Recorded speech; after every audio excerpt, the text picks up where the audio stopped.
Hi guys, welcome to Jujum's Lifestyle. எல்லா போலும் இறைவனுக்கே. இன்றைக்கி நம்ம தீபாவளி ஸ்வீட் ரெசிப்பியில் லட்டு பார்க்க போகிறோம். இது பூவந்தியே பொரிக்காமல் முந்திச்சோர் லட்டு எவ்வளோ ஈஸியாக செய்யலாங்கிற ஒரு ரெசிபி தான் ஃப்ரெண்ட்ஸ். கடைசி வரைக்கும் மிஸ் பண்ணாமல் பாருங்கள். புதுசாக சமைக்கிறவங்க கூட இந்த ரெசிபி நீங்கள் ட்ரை பண்ணலாம், உங்களுக்கு அருமையாக வரும். அதுக்கு முன்னாடி நம்ம சேனலை Subscribe and like. அப்படியே மணி பெல் ஐக்கனை கிளிக் பண்ணிக்கிறேங்க. இதுக்கு மெயின் பொருள்னு பார்த்தா மூணே பொருள், நம்ம வீட்டில் இருக்கிற பொருளை வச்சே நம்ம அருமையாக பேக்கரி ஸ்டைலில் லட்டு செஞ்சிடலாம் மக்களே. இப்போ வாங்க நம்ம கிச்சனுக்கு போய் பார்ப்போம். இப்போ நம்ம வந்து ஒரு கப்பு கடலைப்பருப்பு எடுத்துக்கிறோங்க. எடுத்து நல்லா கழுவிட்டு நல்லா ஒரு 2 தடவை 3 தடவை நல்லா வாஷ் பண்ணிவிட்டு அதுக்கப்புறம் தண்ணியை ஊற்றி வச்சு ஊற வைங்க. ஒரு 2 மணி நேரம் ஊறினா போதும், வடைக்கு ஊற அளவு நம்மளுக்கு போதும். இப்போ தண்ணியை ஃபுல்லாக எல்லாத்தையும் வடிச்சிருங்க. 2 மணி நேரம் ஊறிடுச்சு.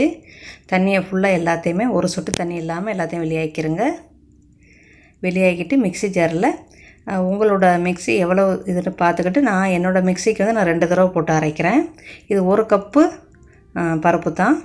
எந்த கப்பில் அளக்குறீங்களோ அதே கப்பில் சீனியும் அளந்துக்கிறோங்க. எத்தனை பெரிய கப்பில் அளந்தாலும் பிரச்சனை இல்லை, அதே கப்புக்கு சரிசம அளவு நம்ம சீனி போடணும். இப்போ இந்த மாதிரி குறண்டு அரைச்சிக்கிறோங்க. அரைச்சி ஒரு மங்களை மாற்றிக்கிறோங்க. நம்ம வந்து இதுக்கு இன்னும் உப்பு போடலை. நீங்கள் இல்லைன்னா உப்பு போட்டு கூட அரைச்சிக்கிறலாம். நான் வந்து அப்புறம் பொரிச்ச பிறகு தான் உப்பு போடுறேன், ஆனால் உப்பு கண்டிப்பாக நம்ம போடணும். அவ்வளோதான். நம்ம வந்து பக்கோடாவுக்கெலாம் எப்படி இது பண்ணுவோம், அந்த இதுக்கு இருந்தால் போதும். அந்த மாதிரி வச்சுக்கிறோங்க. இதை இப்போ நம்ம வந்து குட்டி உருண்டைகளாக எண்ணெய்க்கில் போட்டு பொரிச்சு எடுக்கிறது தான் வேலை. ரொம்ப ஈஸியாக செஞ்சிடலாம். இப்போ நம்ம வடை சட்டியிலேருந்து நல்லா தாராளமாக எண்ணெயை ஊற்றிக்கிறோங்க. எண்ணெயை ஊற்றிக்கிட்டு அடுப்பை ஸ்பீடாக வச்சு மீடியமில் வச்சுக்கிறோங்க. ரொம்ப ஸ்பீடு வேண்டாம் பொரிக்கும்போது. அப்புறம் நம்ம ரொம்ப ஸ்பீடாக வச்சோம் அப்படின்னா நம்மளோட பூந்தி வந்து ஒன்று ஒரு கலரில் வரும். அந்த மாதிரி இருக்கக்கூடாது, எல்லாமே ஒரே கலரில் இருக்கணும். அதே நேரத்தில் ஒரு அளவே போடுங்க. உங்கள் சட்டி எவ்வளோ கொள்ளுதோ அந்த அளவுக்கு அளவே போடுங்க, ரொம்ப போட்டுற வேண்டாம். அடுப்பு வந்து மீடியம்லேயே வச்சுக்கிறோங்க. இல்லைன்னா நம்மளுக்கு உள்ளுக்குள்ளே வேறு வேகாது, அப்புறம் பச்சை வாசனை அடிக்கும். அதை பார்த்துக்கிறோம். இந்த மாதிரி ஆப்பையை வச்சுக்கிட்டு கிண்டி விடுங்க. இந்த டிப்பை கண்டிப்பாக ஃபாலோ பண்ணுங்கள். இந்த மாதிரி கிண்டி விட்டிங்க அப்படின்னா உங்களுக்கு எல்லா கலருமே எல்லா பூந்தியுமே நம்மளுக்கு வந்து ஒரே கலரில் வரும். அதுக்காக நீங்கள் இப்படியே கிண்டி விடணும். எடுக்க தொட்டிக்குமே கிண்டி விடுங்க. கிண்டி விட்டு நல்லா கோல்டன் கலராக ஆயிடுச்சு அப்படின்னா நீங்கள் அழகாக எடுத்துடலாம். எடுத்து ஆற வச்சுட்டு நம்ம மிக்சியில் அரைச்சோம்னா எல்லாம் ஒரே கலரில் இருக்கும். இந்த டிப்பை கண்டிப்பாக நீங்கள் ஃபாலோ பண்ணுங்கள். நான் இந்த மாதிரி சட்டியில் வந்து 3 தடவை பொரித்தேன் ஃப்ரெண்ட்ஸ். இந்த மாதிரி கோல்டன் கலராக அழகாக எடுத்துருங்க. நம்ம இருக்கிற மாவுகளையும் இந்த மாதிரியே போட்டுக்குருவோம். நம்ம அடுப்பை வந்து ரொம்ப ஏற்றலாம் வேண்டாம், மீடியம்லேயே இருக்கட்டும். இப்போவே பார்த்திங்களா எண்ணெய் எப்படி சூடாக இருக்குன்னு பார்த்திங்களா. மீடியமில் தான் வச்சுருக்கிறேன். அப்படி இருந்து எண்ணெயை பார்த்திங்களா எவ்வளோ சூடாக இருக்குண்டு. எல்லாத்தையும் போட்டுருங்க. ஒரு அளவே போடுங்க. ரொம்ப ஓவராக போட்டிங்க அப்படின்னா நம்மளுக்கு நொசுன்னு போயிடும். நம்மளுக்கு இப்படி கலகலண்டு கிடக்கணும் பொரிக்கும்போது. அதனால இந்த மாதிரி நம்ம அழகாக கிண்டி விடணும். அப்போ தான் நம்மளுக்கு எல்லாமே நல்லா ஒரே கலரில் வரும். இப்போ எல்லா பக்கோடாவுமே பொரிச்சாச்சு. இப்போ ஆறட்டும். இப்போ வாங்க பாவு செய்வோம். இப்போ அதே கடாயை கழுவி போட்டு 1 கப்பு சீனி போடுங்க. நான் வந்து 3/4 கப்பு சீனி எனக்கு போதும். இல்லை இங்கே உள்ள சீனி வந்து ஓவரான இனிப்பாக இருக்கும். அதுக்கு நான் வந்து 3/4 கப்பு தண்ணி ஊற்றுறேன். நீங்கள் 1 கப்பு சீனிக்கு 1 கப்பு தண்ணி தாராளமாக நீங்கள் ஊற்றலாம். இது நம்மளுக்கு வந்து பிசு தன்மை வரணும். கொஞ்சம் அடுப்பை வந்து மெதுவாகவே வைங்க, ரொம்ப ஸ்பீடாக வைக்க வேண்டாம். நான் இப்போ தான் அடுப்பே தட்டுறேன். நான் மெதுவாக தான் வச்சுருக்கிறேன். நம்ம போய் அந்த பக்கோடாவெல்லாம் போய் அரைப்போம். அதுக்கடல இது வந்து நல்லா பாவு ரெடி ஆயிரும். இப்போ நம்மளோட பூந்தி எல்லாம் நல்லா ஆறி இருக்குது. இப்போ மிக்ஸி ஜார் எடுத்துக்கிறோங்க. தண்ணியே இருக்கக்கூடாது, காஞ்ச மிக்ஸி ஜாரை எடுத்துக்கிறோங்க. எடுத்துக்கிட்டு கொஞ்சமாக போட்டு ரவை மாதிரி அரைச்சிக்கிறோங்க. ரவை சைஸ்க்கு நீங்கள் அரைச்சிக்கிட்டா போதும். அப்போ தான் நம்ம பூந்தி லட்டு வந்து சூப்பராக இருக்கும். இப்போ நம்ம அரைச்சாச்சு. நீங்கள் ஒரு மிக்ஸி ஜாருக்கும் கொஞ்சம் உப்பு கூட நீங்கள் போடலாம். நான் வந்து மொத்தத்துக்கு ஒரு 1/2 ஸ்பூன் சின்ன ஸ்பூனில் உப்பு போடுறேன். இந்த மாதிரி மிக்ஸி ஜார் வந்து எனக்கு வந்து 3 தடவை நான் வந்து அரைச்சிருக்கிறேன். இப்போ 3வது மிக்ஸி ஜாருக்கு வந்து நான் வந்து உப்பு போடுறேன். 1/2 ஸ்பூனு சின்ன ஸ்பூனில் போடுங்க. உப்பு வந்து உங்கள் டேஸ்ட்டுக்கு போட்டுக்கிறேங்க. ஆனால் கண்டிப்பாக நம்ம உப்பு போடணும். அப்போ தான் நம்ம லட்டு வந்து நம்மளுக்கு சூப்பராக இருக்கும். இப்போ எல்லாத்தையும் நல்லா அரைச்சி எல்லாத்தையும் நல்லா மிக்ஸ் பண்ணிக்கிறோங்க.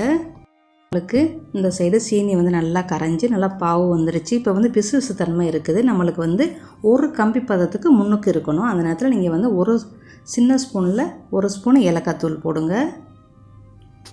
இப்போ கொஞ்சமாக ஆரஞ்சு கலர் நான் போடுறேன். உங்களுக்கு என்ன கலர் விருப்பமாக இருக்கோ, மஞ்சள் போடலாம், ஆரஞ்சு கலர் போடலாம், உங்கள் விருப்பம். கொஞ்சமாக போடுங்க. நான் வந்து சின்ன ஸ்பூனில் வந்து ஒரு கால் ஸ்பூன் போடுறேன். இதுவே பாருங்கள் எவ்வளோ கலராக இருக்குன்ட்டு. இல்லைன்னா ஒரு 2 சொட்டு 3 சொட்டு போடுங்க உங்களுக்கு கலரு ரொம்ப வேணாம் அப்படின்டா. இப்போ நம்மளுக்கு வந்து பிசுபிசுத்தன்மை வந்துருச்சு. அதாவது பிசுபிசுத்தன்மை கம்பி பதத்துக்கும் இடையில கம்பி பதம் வேண்டாம். நம்ம வந்து இந்த லட்டுக்கு வந்து உங்களுக்கு கம்பி பதம் வேண்டாம், சாதாரண லட்டு மாதிரி போயிடும். அதனால் கம்பி பதத்துக்கு முன்னுக்கு இருக்கும்போது நீங்கள் அடுப்பை வந்து நல்லா குறைச்சி வச்சு அதுக்கப்புறம் நம்ம அரைச்சி வச்சுருக்கிற பூந்தியை வந்து அதில் கொட்டி கிண்டி விடுங்க. கிண்டி விட்டு எல்லாம் மிக்ஸ் ஆன பிறகு அடுப்பை வந்து அடைச்சிருங்க.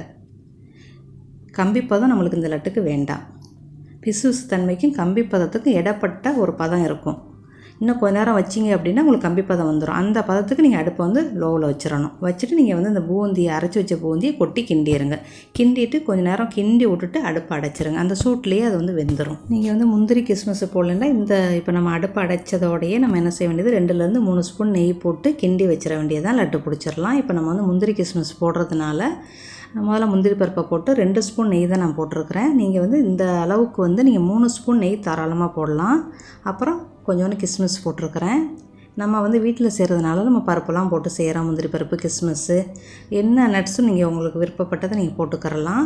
இன்னும் கொஞ்சம் பொடிசாக கூட நீங்கள் உடச்சி போடலாம். இப்போ நம்மளோட லட்டு கலவையில் முந்திரி, கிஸ்மிஸ்ஸு, நெய் மூணையும் போட்டுருங்க. முந்திரி கிஸ்மிஸ் வேணான்னு நினைக்கிறவங்க நீங்கள் கிண்டும் போதே நெய் வந்து 2லேருந்து நான் 2 ஸ்பூன் போடுறேன். நீங்கள் 3 ஸ்பூன் கூட தாராளமாக போடலாம்.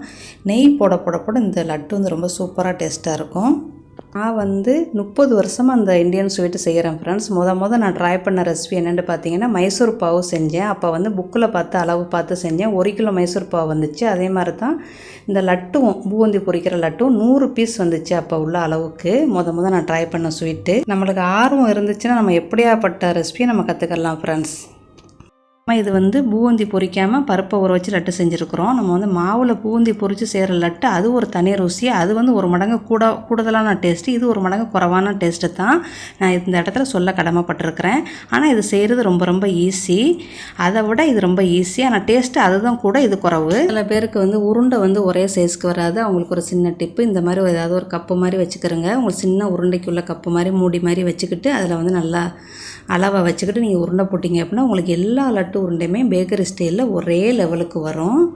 கண்டிப்பாக இந்த டிப்பை ஃபாலோ பண்ணி பாருங்கள். புதுசாக செய்கிறவங்களுக்கு கண்டிப்பாக உருண்டைகள் போடுறது கொஞ்சம் கஷ்டம். அவங்க இதை ட்ரை பண்ணுங்கள். நம்மளுக்கு 1 கப்பு பருப்புக்கு வந்து நம்மளுக்கு 16 லட்டு உருண்டை வந்திருக்கு. இதே 16 உருண்டை லட்டு உருண்டைக்கு மாவில் பூந்தி பொரித்து செய்கிறோம் அப்படின்டா நம்மளுக்கு கண்டிப்பாக 1 மணி நேரம் நம்மளுக்கு பிடிக்கும். ஏன்னா நான் அடிக்கடி செய்கிறதுனால எனக்கு டைமிங் தெரியும். இதுவே நம்ம பருப்பில் அரைச்சி பூந்தி பொரிக்காமல் செய்கிறதுனால நம்ம வந்து கரெக்டாக 20 நிமிஷத்தில் இந்த 16 உருண்டை லட்டு நம்ம ரெடி பண்ணிட்டோம். இந்த வருஷம் தீபாவளிக்கு இந்த மாதிரி ஈஸியான லட்டை ட்ரை பண்ணி பார்த்துட்டு உங்கள் ஃபீட்பேக்கை சொல்லுங்கள் ஃப்ரெண்ட்ஸ். அடுத்த ஒரு ஈஸியான ரெசிபியில் உங்களை சந்திக்கிறேன். பாய், see you.